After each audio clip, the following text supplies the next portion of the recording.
جب 8 ذی الحج کو حجاج منی تشریف لے جاتے ہیں اور 9 ذی الحج کو حجاج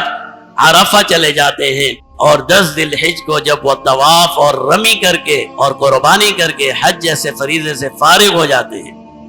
تو یہ وہ ماہ مبارک ہے جسے ہم زیادہ سے زیادہ ہمیں عبادت میں گزارنا چاہیے۔ سیدنا عبداللہ بن عباس رضی اللہ تعالی عنہ جناب نبی کریم صلی اللہ علیہ وسلم سے کا ارشاد نقل فرماتے ہیں، فرمایا پیارے محبوب صلی اللہ علیہ وسلم نے فرمایا ما من ایام احب الی اللہ،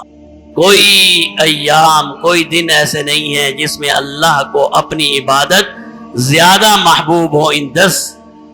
دنوں سے، ذی الحج کے 10 دنوں سے زیادہ کوئی ایام ایسے نہیں ہیں جس میں اللہ کو اپنی عبادت اور نیک اعمال زیادہ محبوب ہوں۔